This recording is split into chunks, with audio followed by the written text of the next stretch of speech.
안녕하십니까. 소개받은 진성 목사입니다. 상대가 좀 어수선한데, 어수선한 김에 제가 또 이번에 장로대회에서 저로서는 굉장히 기쁨이 하나 있어서 얘기를 드려봅니다. 왜냐하면 이 뒤에 화면이 하나인 것이 저는 굉장히 기뻐요. 여기 장로대회 왔을 때 인원이 많다 보니까 양쪽으로 스크린을 설치하는 경우들이 있었는데, 그러면 제가 강연하는 동안 아무도 저를 안 쳐다보고 양쪽 스크린만 보셔서 제가 이 가운데 아무도 안 쳐다보면서 강연하는데 힘들었는데, 올해는 화면이 뒤에 딱 있으니까 전부 저를 보실 것 같아요. 그래서 좀 마음이 놓이고, 앞쪽에 축사하고 인사해 주신 분들이 워낙 좋은 말씀을 많이 하셔서 또 감동도 받고 그랬습니다. 그래서 제가 얘기할 것이 있겠다 싶은데, 그래도 이 주제 강연이 좀 나름 장르가 있는 것이라 얘기를 드리겠습니다만, 30쪽 이하에 제가 하고 싶은 얘기에 핵심적인 얘기들 다 쓰여 있습니다. 그리고 성경 약간 하울링은 아니고 약간 이렇게 잘 들리세요? 네. 제가 다행입니다.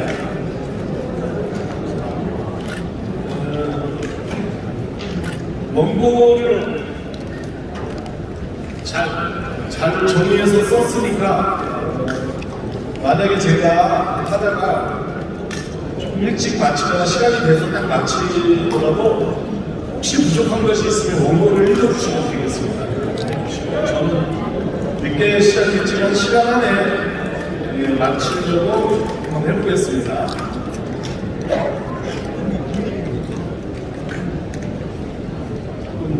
조금 정리가 된 것 같아서 이야기를 시작하겠습니다. 저는 오늘 이 주제 강연을 통해서 장로대회에 참여하고 계신 우리 기장 장로님들과 우리 주 예수 그리스도에 집중하는 시간을 가지려고 합니다. 아시다시피 올해는 우리 교단 시작한 지, 출범한 지 새역사 70년이 되는 해이고, 또 우리나라 정전협정 70주년이 되는 아주 뜻깊은 해입니다. 이 뜻깊은 해에 주제 강연을 맡아서 여기 모인 우리 기장의 장로님들과 무엇을 할까, 또 어떤 얘기를 드릴까 고민을 했었는데요. 저는 이때야말로, 이렇게 뜻깊은 때야말로 우리 주 예수 그리스도에 더 집중해야 될 때다, 이렇게 결론 내렸습니다. 그래서 예수 그리스도, 우리 주님에 대한 이야기를 여러분과 나누면서 우리의 마음을 우리 주님께, 예수 그리스도께 올려드리는 그런 주제 강연 시간이 되기를 바랍니다. 우리는 예수 그리스도를 깊이 묵상하는 중에 인생의 세계를 찾은 인물로 사도 바울을 알고 있습니다. 그분은 오직 예수에게 그 마음을 쏟고 집중한 분입니다. 이분은 다른 사도들과 달리 살아계실 때 예수님과 동행하지 못하였지만, 그러나 죽음의 권세를 이기고 부활하신 예수께서 아주 짧은 시간, 그 찰나의 시간에 찾아와서 만나주셨을 때, 그 만남을 그냥 흘려보내지 아니하고 아라비아로 만나서 3년간 부활하신 예수 그리스도가 자기를 찾아주신 그 만남에 대해서 집중하여 묵상하는 중에 새로운 인생의 길을 찾고 예수께서 진정으로 원하시는 것이 무엇인가, 그 답을 얻어서 그 시대의 종교와 문화와 사회가 비록 반대하는 길이지만 예수의 길을 묵묵히 걸어간 것을 우리는 알고 있습니다. 예수 그리스도를 묵상하는 중에 하나님의 복음을 위해서 특정함을 입었다는 소명을 다시 한번 확인하고 예수 그리스도의 종으로 바울 사도가 살았다는 것을 우리는 알고 있습니다. 오늘 이 시간 이 자리가 우리 장로님들의 아라비아 사막 같은 예수를 깊이 묵상하고 예수를 다시 깨닫는, 다시 만나는 그런 귀한 자리가 되기를 바랍니다. 제 어머니께서, 모친께서 4월에 소천하셨습니다. 근데 돌아가시면서 우리 자녀들이 평생 잊을 수 없는 귀한 말씀을 남기셨는데 이런 말씀을 하셨어요. 나는 진심으로 예수를 위해 살았다.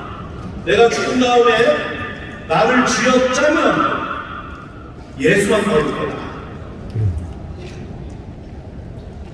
저와 우리 장로님들은 어떻습니까? 우리도 이 세상의 여정을 마칠 날이 올 것인데 그 여정 마칠 때 나를 쥐어짜면 예수만 나올 거다 라는 그런 고백을 함께 드릴 수 있게 되기를 바랍니다. 바울 사도가 이런 삶, 예수를 위해서 정말 쥐어짜는 예수밖에 나오지 않는 삶의 최고봉을 사신 분입니다. 예수 전문가예요. 바울 사도도 예수를 아는 사람은 없다고 우리는 이해하고 있습니다. 그 예수가, 그 바울 사도가 예수님에 대해서 어떻게 우리에게 가르쳐 줬는지, 그걸 나열하는 것이 아니라 예수님의 생애, 예수님의 죽음, 예수님의 부활을 바울 사도가 한 단어에 넣어서 소개했는데 오늘은 그 이야기를 하려는 것입니다. 갈라디아서 5장 1절 보면 이런 말씀으로 바울 사도는 예수 그리스도를 소개합니다. 그리스도께서 우리를 해방시켜 주셔서 자유를 누리게 하셨습니다. 그래서 예수님이 뭘 하셨냐? 예수님이 땅에 오셔서 나에게 예수가 어떤 의미가 있냐? 여기에 대해서 이에 대한 바울의 대답은 예수께서 우리를 해방하셨다. 그래서 우리를 자유케 하셨다. 묶여 살던 우리를 자유인으로 살게 하셨다는 것이 바울 사도의 한마디 요약입니다. 놀랍죠? 놀랍습니다. 이게 참 들으면 우리가 구원이라는 말은 많이 듣고 뭐 속죄, 대속 이런 얘기는 들었는데 그래서 그걸 통해서 하시는 것이 뭔가, 구원의 내용이 뭔가 보면 우리를 해방하셔서 자유케 하셨다. 이 한마디 갈라디아서 5장 1절 말씀, 오늘 전국 장로대회의 이 주제의 성구 중에 하나인데 이 말씀을 우리가 꼭 기억할 필요가 있습니다. 예수께서 나를 위해 무엇을 하셨는가? 그는 나를 해방하셔서 자유케 하셨다. 두 번째로는 저는 로마서 5장 8절 말씀도 소개하고 싶습니다. 그 말씀은 이렇습니다. 우리가 아직 죄인이었을 때에 그리스도께서 우리를 위하여 죽으셨습니다. 이리하여 하나님께서는 우리들에 대한 자기의 사랑을 실증하셨습니다. 이 말씀이 있어요. 예수 그리스도는 우리에게 어떤 분인가에 대해서 바울 사도는 로마서를 통해서 하나님의 사랑의 실증이다. 하나님의 사랑이 예수를 통해서 우리에게 보여진 것이다. 이렇게 얘기를 한 것입니다. 그래서 이 짧은 구절, 이미 짧지만 제가 다시 한번 요약을 해드리면 예수께서는 우리를 자유케 하셨다. 예수께서는 하나님의 사랑을 우리에게 보이셨다. 이것이 예수 전문가라고 할 수 있는 바울 사도의 요약입니다. 예수 요약, 예수님 요약. 우리를 자유케 하셨다. 하나님의 사랑을 우리에게 보여주셨다. 그러므로 예수님의 생애, 그의 죽음, 그의 부활은 자유, 사랑, 이 두 단어에 담긴 것입니다. 이 두 단어에 담겨 있는 것입니다. 그것이 곧 구원의 실제로, 그것이 곧 하나님 나라의 실체입니다. 그러므로 우리는 예수께서 우리에게 베풀어 주신 자유와 사랑에 대해서 오늘 생각해 보려고 하는 것입니다. 예수에 대해서 깊이 묵상한다는 것은 예수께서 우리에게 베풀어 주신 자유, 예수께서 우리에게 베풀어 주신 사랑에 대해서 우리가 묵상하는 것이 될 것입니다. 자유와 사랑 중에 사랑 먼저 얘기합니다. 아테네 학당이라는 제목의 그림을 가져왔습니다. 이 그림은 널리 알려져 있는 그림인데 그 그림을 보고 얘기를 하겠습니다. 예, 이 그림은 16세기 르네상스 대표 화가 중에 하나인 라파엘로가 교황 줄리어스 2세의 명을 받고 바티칸 교황 집무실에 그린 그림입니다. 제가 보여드리려고 하는 그림은 오른쪽에 있는 이 그림입니다. 아테네 학당. 정면에서 보는 다음 그림으로는 이렇게 되어 있습니다. 여기에 대해서 이 그림이 재밌어요. 여기에 대해서는 유튜브를 통해서 배우십시오. 그런데 제가 오늘 이 그림 전체를 얘기하려는 것이 아니라 가운데 서 있는 두 사람의 우리 장로님들 한번 주목하시도록 하겠습니다. 이분 키우니까 이분들이 지금 아까 보셨지만 아테네 학당의 가운데 서 있는 두 분이거든요. 정 가운데 서 있는 두 분. 누군지 혹시 아시겠습니까?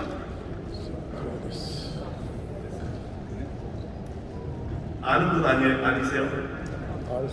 한 분은 티마이오스라는 책을 들고 손을 하늘을 향해 올리고 있네요. 다른 한 분은 에틱스라는 책을 들고 손을 앞으로 내밀고 있네요. 손을 하늘을 향해 들고 있는 분은 플라톤입니다. 그리고 손을 앞을 향해 내밀고 있는 분은 아리스토텔레스입니다. 제가 딱 이 그림 들어가기 전에 이제 PPT 없이 할 건데 이 그림 들어가기 전에 드리고 싶은 얘기는 이거예요. 이 손의 방향이 뭐냐는 거죠. 이 손의 방향. 플라톤은 하늘을 가리키고 있고 아리스토텔레스는 앞을 가리키고 있고 이 손이 상징하는 바가 무엇인가. 여기에 대한 해석이 분분한데 저는 제 나름대로 독창적인 해석을 가지고 있어요. 그게 오늘 드리고 싶은 얘기입니다. 이거는 다른 것이 아니라 저는 사랑의 종류를 이야기하고 있다. 이 얘기를 드리고 싶어요. 이거는 누구도 얘기 안 한 것 같아요. 이 손가락의 방향이 사랑을 가리키고 있는 거예요. 플라톤이 가리키는 이 방향은 에로스. 플라톤이 얘기하는 사랑은 에로스입니다. 그런데 에로스 하면 뭐 생각나세요? 에로스 하면 에로 영화, 이렇게 연결돼서 굉장히 육체적으로만 생각하는데 그렇지 않습니다. 이게 이렇게 올라간 거는 플라톤에게 있어서 에로스는 사랑은 뭐냐면 아름다움을 향한 갈망, 아름다움을 향해 끌리는 마음이 사랑이에요. 그래서 얘기를 하는 것이에요. 이 에로스의 단계가 있다. 제일 밑에 단계는 뭐냐면 여성의 몸이에요. 남자 철학자들이 앉아서 하는 얘기야. 여성의 몸을 얘기하는 게 너무 아름답지 않냐. 그래서 이제 에로스가 그런 육체적인 의미도 갖게 돼요. 그러나 밑에 수준이에요. 그리고 하는 얘기가 여자의 몸도 잠시만 아름답더라. 곧 그 아름다움이 사라지더라. 그 다음에 얘기하는 게 남자들의 미덕이에요. 왜 남자는 몸 얘기 안 하냐? 저한테 따지지 마세요. 그 사람들이 그렇게 한 거예요. 시대가 그런가 봐요. 그래서 남자들은 충성, 신의, 의리 이런 것들 얘기를 한 거예요. 그리고는 거기다 붙이는 게 그것이 아름답긴 하지만 그러나 그것도 한때더라, 변하더라. 이렇게 가면서 그럼 변하지 않는 영원한 아름다움은 어디에 있는가? Absolute beauty, 영원한 아름다움은 어디에 있는가? 이 손이 가리키고 있는 거예요. 플라톤에게는 그것은 이데아의 세계, 곧 천상, 초월의 세계, 하나님의 세계를 가리키고 있는 거예요. 그러니까 플라톤에게 있어서 제일 아름다운 분은 하나님이신 거예요. 하나님이 가장 절묘한 조화와 밸런스를, 하모니를 하나님에게 속해 있는 것이에요. 그러므로 진짜 아름다움을 추구한다면 하늘을 보라는 것이에요. 하나님을 보라는 것이에요. 그러니까 에로스를 제가 다시 정의를 내리면 어떤 사람이냐면 영혼을 향한, 하나님을 향한 인간의 마음, 아래에서 위로 올라가는 인간의 마음, 이 마음, 완전한 것에 대한 갈망, 완전한 아름다움에 대한 갈망. 이 세상은 없어요. 이 세상은 그것의 그림자이기 때문에. 그래서 하나님을 향한 사랑의 마음은 놀랍게도 그게 에로스인 것이에요. 플라톤이 얘기하는 에로스인 것이에요. 아리스토텔레스는 이렇게 했잖아요. 아리스토텔레스는 이런 철학을 논하는 데 있어서 신을 개입시키는 걸 별로 안 좋아해요. 그래서 우리끼리, 인간들 사이의 사랑, 이걸 우정이라고 흔히 얘기하죠. 필리아라고 얘기합니다. 필리아. 이렇게. 이 필리아는 동기가 있어요. 1번, 나하고 너하고 어떻게 친해지냐, 우정이 어떻게 생기냐. 아리스토텔레스 설명입니다. 1번, 우리가 같이 사귈 때 유익을 만들 수 있으면, 상호의 유익이 된다면 우린 친구가 된다. 유익에 기초한 필리아, 이렇게 얘기를 하는 것이에요. 그 다음에 두 번째, 우리가 만나면 굉장히 기쁘다, 혼자 있는 것보다. 그래서 기쁨에 혹은 쾌락에 근거한 필리아. 그 다음에 세 번째는 우리가 수준이 맞다, 존재의 수준, 탁월함이 비슷하다. 그래서 그냥 우리는 같이 있기만 해도 좋다. 난 너같이 나랑 딱 수준이 맞는 사람을 본 적이 없다. 이렇게 보이는 필리아. 그래서 필리아는 굉장히 조건적이고 서로 동등하고 서로 주고받는 그런 관계에 인간들이 나누는 친구 사이의 사랑이다, 이렇게 볼 수 있어요. 우리 한국 사람들은 근데 친구가 너무 좁아. 그래서 이 얘기도 덧붙여야 되는데, 꼭 나이 같은 사람들끼리의 사랑이 아니라 인간, 신이 아닌 인간 대 인간의 사랑, 그걸 필리아라고 이야기한다, 그런 것이에요. 제가 아테네 학당을 가져온 이유는 이 얘기를 하기 위해서요. 아가페가 없지 않습니까? 아가페가 아테네 학당에 존재하지 않는 거죠. 그 얘기는 뭐냐면, 아가페라는 사랑은 없었던, 인류가 알지 못했던 사랑이라는 거죠. 예수 그리스도께서 우리에게 오시기 전까지, 그리고 바울 사도가 그 예수 그리스도의 오심, 그리스도의 삶, 그의 죽음, 그의 부활을 해석하기까지 아가페는 어떤 철학자에게도 알려지지 않았고 어떤 현자에게도 알려지지 않은 사랑이라는 이야기입니다. 우리는 기독교는 사랑의 종교고 아가페에 대해서 너무 어떤 면에서 많이 들어와서 굉장히 거기에 친숙할 수 있지만, 인류는 이 아가페의 사랑에 대해서 굉장히 낯설었어요. 있을 수 없는 사랑입니다. 왜 신은 완전하고 부족한 게 없는데 왜 인간을 사랑하는가? 이거죠. 그런 사랑이 있을 수 있는가?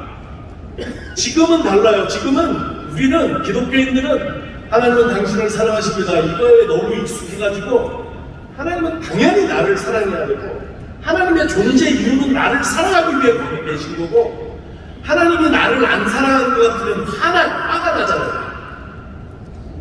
너무 하나님은 나를 사랑해야 되는 게 너무 당연한 건데 그렇지 않다니까요. 신이 왜 인간을 사랑하는가? 사랑이라는 것의 출발은 어떤 면에서 결핍입니다.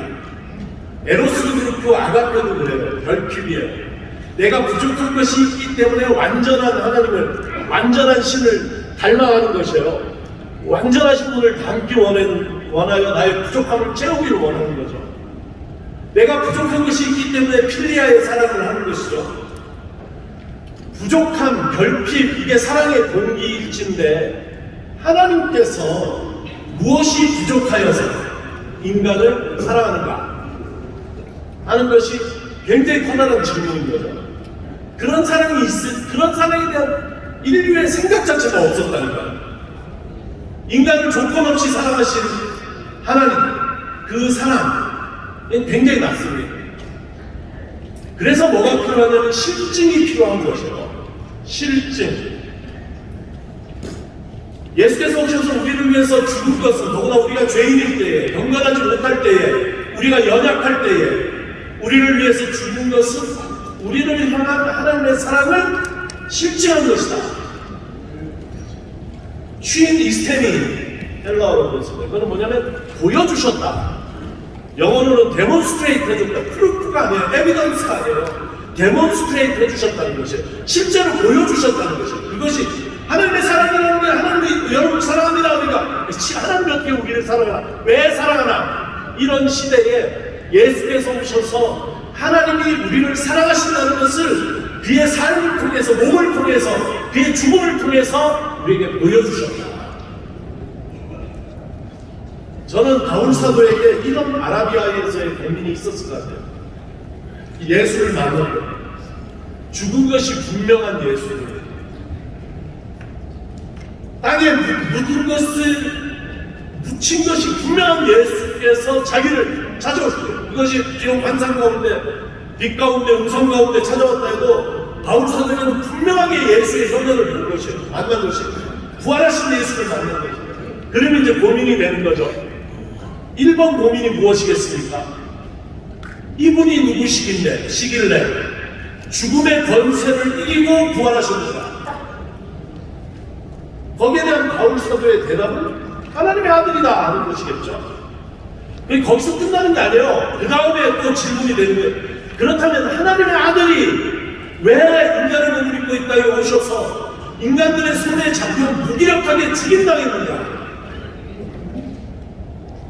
하나님의 아들이, 거기에 대한 바울 사도의 대답이 무엇이냐면, 이것이 하나님의 사랑의 실증이구나, 하나님의 사랑의 증거구나.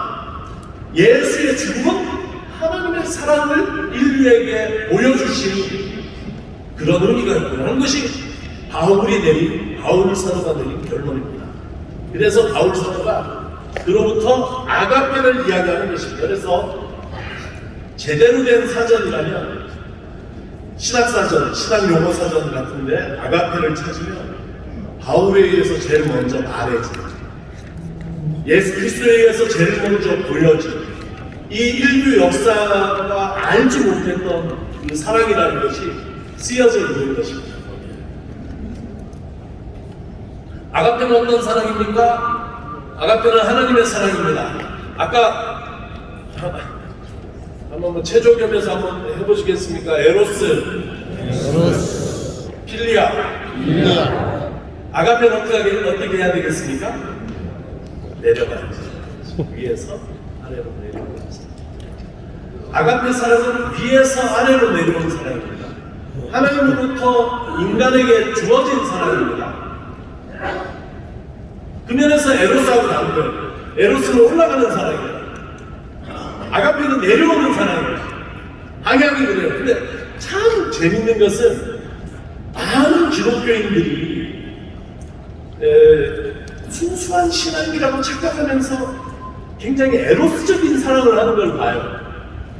하나님은 이 땅에 인간의 몸을 입고 이 세상을 살아가셔서 이 땅에 내려오는 아가페 사랑을 주셨는데, 인간은 자꾸 올라가 이 땅을 벗어버리고 영혼의 구원, 영혼이 하늘로 올라가는 것, 하나님을 향해 가는 것, 내려와서 우리 삶 속에 계신 예수 그리스도 그 하나님을 만나는 것을 잊고 하나님은 하늘에 계시다는 생각만 하면서 자꾸 초월적인 신앙, 이런 신앙을 하는 것은 아가페 신앙이 아니라 에로스 신앙입니다.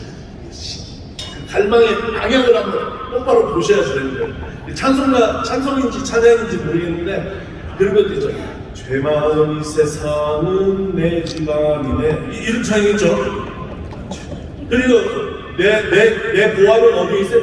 저 천국에 있는데, 이런 거는 어쩌면 그거는 에로스적인 찬양일 수가 있는 거예요.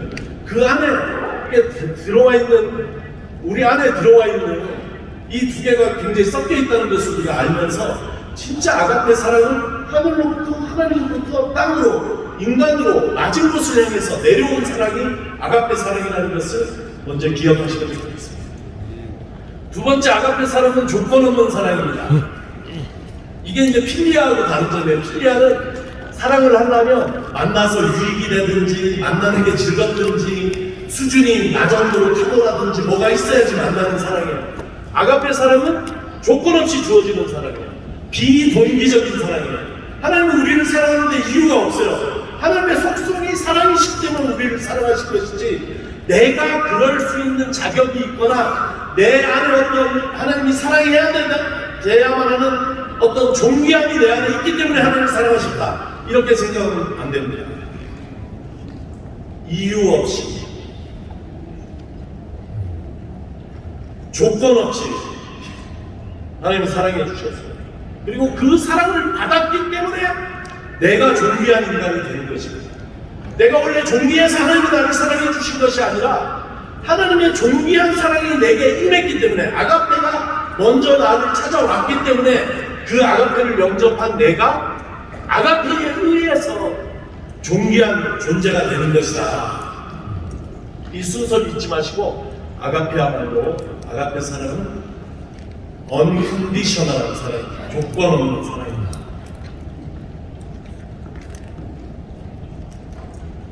아가페는 충만한 사랑이 흘러 넘쳐요. 아가페는 하나님의 충만이에요. 아가페의 속성이 충만히 흘러 넘쳐요. 아가페가 흘러 넘쳐 이 땅에 오신 분이 예수 그리스도이시고, 예수 그리스도의 사랑이 흘러 넘쳐 오늘 저와 여기 장로님들이 예수 그리스도의 종으로, 예수 그리스도를 따르는 사람들로 이곳에 있는 줄로 믿습니다. 흘러 넘치고요. 여기 우리로부터도 아가페를 흘러 넘치고, 내가 지금 아가페하고 있는가, 내가 지금 에로스나 필리아 사랑을 하고 있는가를 분별하는 굉장히 좋은 척도는 뭐냐면, 그 사랑이 나로부터 흘러 넘쳐야 아가페 사랑인 거죠. 우리 교회가 거의 개척교회 비슷한 교회를 제가 목회를 했어요. 지금도 하고 있고 그 교회. 그런데 초기에 1회 수련회를 갔습니다. 서울에 예가교회 조익표 목사님을 모시고 정교인 수련회를 가서 수련을 했는데, 조익표 목사님이 사랑하는 삶에 대해서, 아가페에 대해서 얘기를 많이 해주셨어요. 끝나고 가서 우리끼리 평가회를 하는데 한 집사님이 저한테 물었어요. 목사님, 그러면 진짜 교회 와서는 사랑만 하고 아무것도 안 해도 됩니까? 그분이 고향이 저 호남 쪽이셔요. 그래서 이게 길어요. 교회 와서 사랑만 하고 아무것도 안 해도 되냐고 이렇게 몇 번을 반복해서 묻더라고요. 교회가 그렇게 아가페 종교면, 교회가 그렇게 하나님의 사랑을 중시하는 종교면 사랑만 하면 되는 거 아닙니까? 이렇게 물었는데, 장로님들 대답은, 그런 질문 받았다면 장로님들 대답은 무엇입니까?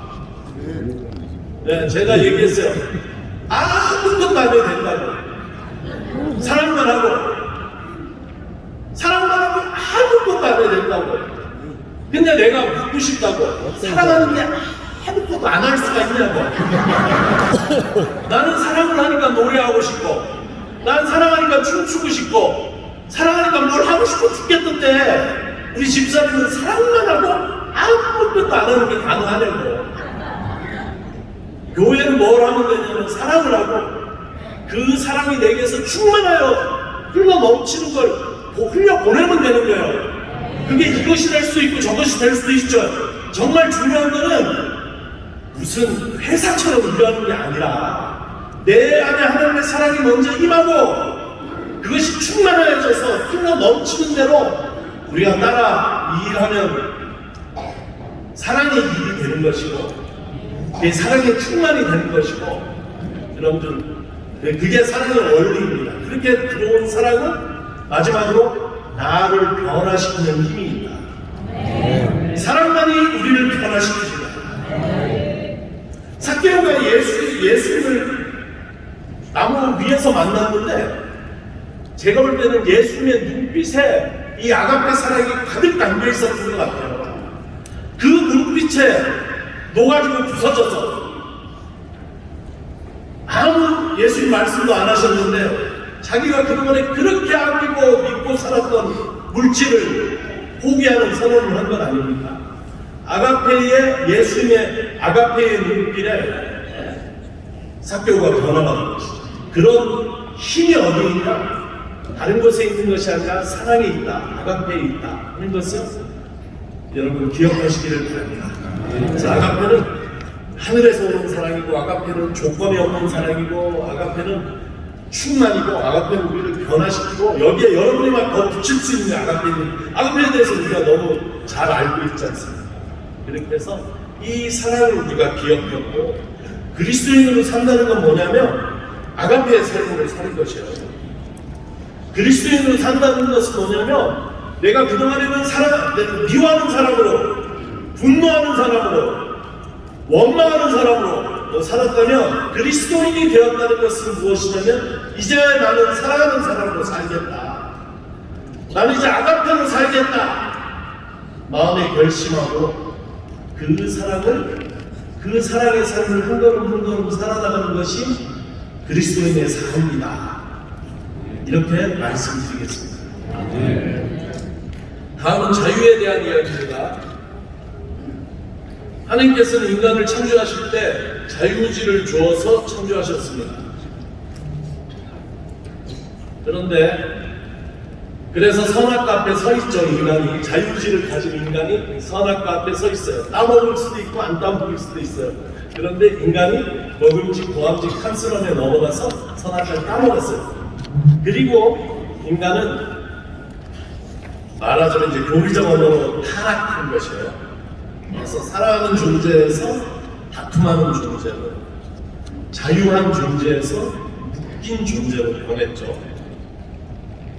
성경은 하나님이 원래 지으셨던 선악과 이전의 인간으로 회복하기를 원하시는 하나님의 마음이 성경 안에 들어있어요. 그래서 하나님께서 인간을 자유한, 긴 존재가 아니라 자유한 존재로 풀기를 원하시는데요. 그래서 성경에는 자유에 대한 얘기가 엄청 많이 나와요. 창세기 출애굽기부터 자유, 해방에 대한 이야기가 있죠. 이런 얘기는 생략을 하도록 하겠습니다. 예수님도 우리를 자유케 하시는 일을 하셨죠. 병자를 고치고, 귀신을 쫓고, 가르치고, 먹고 마시고 전부 해방하는 일이거든요. 그뿐만 아니라 이 사람들을 묶어 굴레에 넣어둔 사람들에 맞서서 싸워서 자유케 하셨다. 근데 자유에 대한 얘기는 좀 생략을 하고요. 제일 제가 드리고 싶은 얘기는 자유와 사랑의 관계에 대한 얘기예요. 자유를 얘기하고 사랑 이야기를 하는데 이 둘이 관계가 있어요. 어떤 관계가 있냐면 저는 이렇게 얘기를 드리겠습니다. 사랑은 자유의지를 가지고 하는 것만 사랑이에요. 자유에 기반하지 않은 사랑은 사랑이 아니에요. 다른 말로 하면 해방된 자유인만 사랑을 할 수 있어요. 이런 예를 들어보겠습니다. 여러분이 하나님을 사랑한다고 해서 매주 교회 가서 예배를 드려요. 이게 하나님 사랑의 표현이에요. 예배를 드리는 게. 그런데 예배에 나가는 마음에는 어떤 게 있냐면 예배를 안 가면 좀 찜찜할 것 같아요. 예배를 안 가면 하나님이 화를 내셔가지고 교통사고가 날 것 같아요. 예배를 안 드리면 막 간판 같은 게 떨어지는데 그게 내 머리 위에 떨어지거나, 예배를 안 드리면 차가 서 있는데 뒤에 와서 누가 바뀔 것 같고 막 하여간 예배를 안 드리면 침침해. 그래서 겁이 나서 내가 두려움에 사로잡혀서 예배를 드린다면 우리는 그 예배를 하나님 사랑이라고 할 수 있을까요? 없죠. 왜 없습니까? 그 사람은 두려움에 묶여서 예배 드리는 것이기 때문에요. 여러분이 부모님께 효도할 그런 얘기할 나이 연배가 아니신 건 알지만 그래도 예를 들어보십시다. 부모님께 효도하는데 내가 부모님께 효도하는 이유는 우리 부모님이 가지고 있는 재산 때문이에요. 사실은 갖고 싶어. 그거를 사랑이라고 할 수 있나요? 잘하지만 사랑이라고 할 수 없잖아요. 남녀간의 사이도 마찬가지예요. 진짜 사랑은 뭐냐면 내가 순수한 자유의지를 가지고 그렇게 선택했을 때 그것이 어떤 두려움이나 어떤 욕망이나 어떤 마음의 내 나름의 상처나 이런 데 묶여서 하는 게 아니라 그런 것으로부터 해방돼서 내가 완전히 자유한 상태로 그 선택을 하지 않을 수도 있는데 그럼에도 불구하고 내가 선택한 것이 사랑이죠. 그게. 그래서 사랑에는 자유가 필요해요. 자유가 해방된 자유인이 사랑의 전제 조건이에요. 반대로 묶여있는 사람은 사랑할 수가 없어요. 무엇인가에 묶여있는 사람은 그가 겉모습으로는 사랑하는 것 같지만 실제로는 그 묶여있는 상태를 보여주는 것이 중요해요. 무엇에 묶여있습니까? 어떤 사람은 과거의 상처에 어린 시절의 상처에도 묶여있고요. 어떤 사람은 권력욕, 명예욕에도 묶여있고요. 어떤 사람은 자기 자신에 대한 어떤 의, 자기 경험, 자기를 높이는 마음에 묶여있기도 하고 온갖 것에 묶여있어요. 그래서 겉으로는 사랑인 것처럼 나오는데 실제로는 그것이 자기의 묶여있는 상태를 반영하는 것일 뿐이다 하는 얘기예요. 여러분, 하나님께서도 우리를 사랑하게 하실 수 없어요.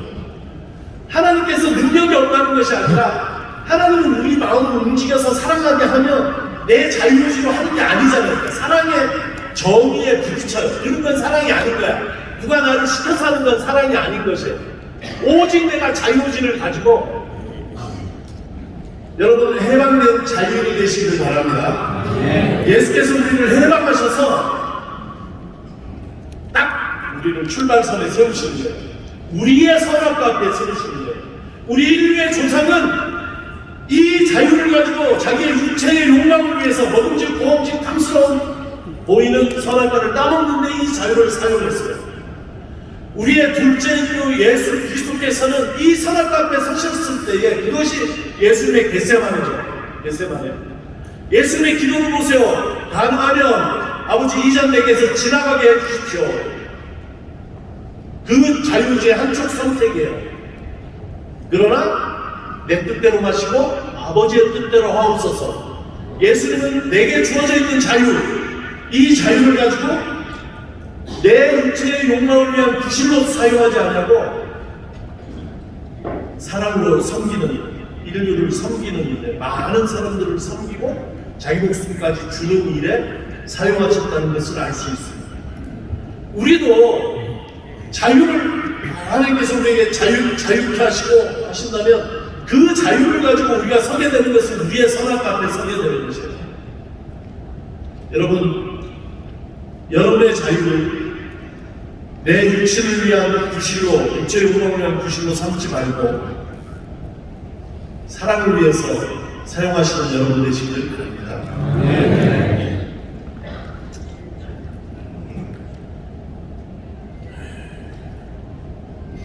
두 가지 얘기만 드리고 마쳐야 되겠습니다. 하나는 우리 장로님들한테 특별히 드리고 싶은 말씀입니다. 장로님들이 장로라는 직이 무엇일까? 장로라는 직, 지금 무엇 하는 걸까? 이렇게 생각할 때 까딱 잘못하면 율법주의, 바리새주의로 빠지기 쉽습니다. 그 얘기는 뭐냐면 내가 교회를 위해서 우리 교회의 어떤 전통, 우리 교회가 세운 어떤 규칙, 법 이런 걸 지키는 일을 내가 해야 되겠다. 그래서 교인들한테 그걸 강요하거나 아니면 심지어 목사들에게도 이걸 이렇게 해야지 이렇게 하는데 교회 사랑하는 마음이에요.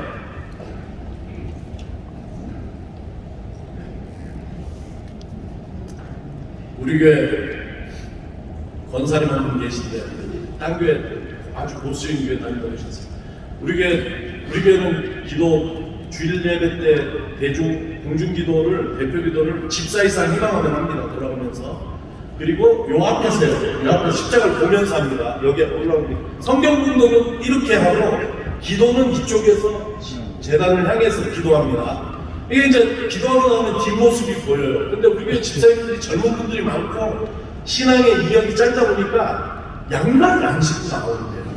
그러거나 아니면 좀 짧아 길이가. 그리고 이 권사는 신방 갔더니 그것 때문에 자기는 미치겠대. 왜 그렇게 하고 오는지 모르겠다고. 그래서 권사님 그것 때문에 속이 많이 상하셨겠네. 근데 권사님은 양말을 더 좋아하실지 몰라도 하나님께서는 맨살을 더 좋아하십니다.